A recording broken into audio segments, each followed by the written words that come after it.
What's going on, YouTube, man? I'm out in the middle of the damn green swamp here in southeastern North Carolina. You see where they cut down a lot of trees out here, bro. Anyway, I'm gonna talk a little bit today about riding out in the middle of nowhere and, you know, some precautions you might want to take. Anyway, sit back, relax, and enjoy the show.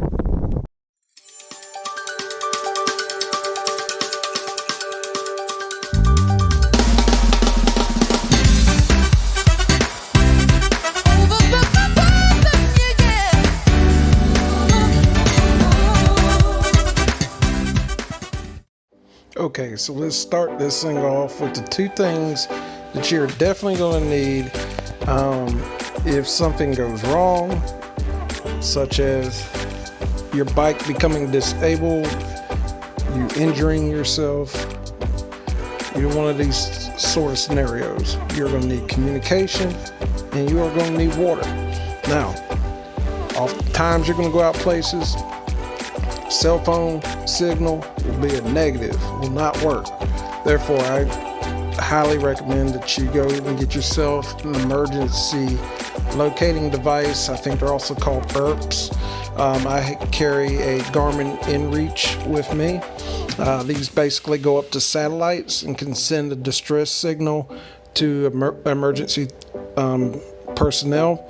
Also bring your cell phone with you. You may be in cell phone reach. Bring at least two ways to contact people.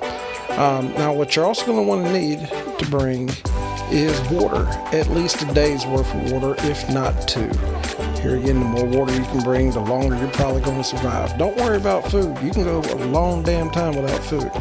Now, kind of towards the end of a disabled vehicle. All right, your bike comes with a toolkit. That's fine and dandy. It's not going to get you out of every situation. I would suggest bringing a multi-tool. Now here again, that's not going to get you out of every situation, but you might be able to fix something on the run or on the fly. Also bring some zip ties. So these are, I would say, you know, kind of the two things that you're going to need. You know, extra inner tube, especially if you're riding off-road, or this video is really for off-road adventure, dual sporting type situations. Now, if you don't want to carry two inner tubes, carry the front tire's inner tube. Usually it's 21-inch wheel.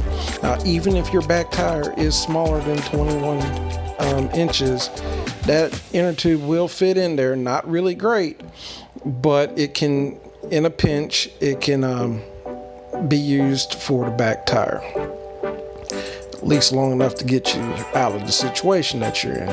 I also carry extra fuel.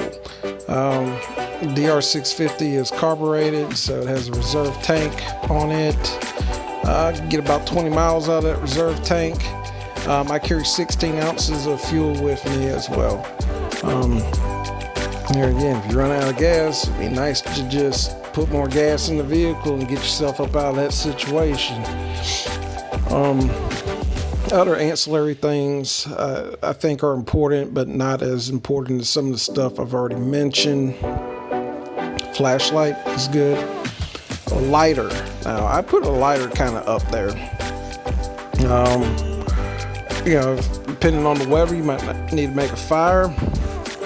You know, somebody might be able to signal help by starting a fire. So definitely bring a lighter with you, or some sort of fire making device. And sometimes I'll carry a flare and a smoke signal and a whistle. You can buy these kind of like on Amazon and look for like stuff for boating. Sometimes they'll sell all three of those kind of like in a package together, you know. But yeah, you want to be able to keep yourself alive and show people that you are there, make contact with somebody. It's also a really good idea to tell people where you're going before you go. That's something I don't do all that often, rarely if ever, but you know, tell people the general area that you're going to be in, and you know, roughly when you'll be back. You definitely don't want to just get stuck out here, right? You know, some people say, I don't mind dying. Well, it's not that. It's getting completely messed up and living, right? So, you know, try to do what you can. You know, some other things you might want to bring is an energy bar, medication, if you require medication to be alive. But look, yeah, these are some of my suggestions. Look, there's other things that you should bring, such as a first aid kit. I think that'd be a really good one. Any other suggestions? I'd like for people to leave comments below. You know, these videos stay up for a very long time, so you know, the more suggestions that we can give out here to our fellow riders, you might help somebody live through a bad, you know, crash or disabled vehicle. You know, so if you got any suggestions, please leave them in the comments below. And yeah, I got a little bit of warm weather out here today, so I was able to get the bike out, have a little bit of fun.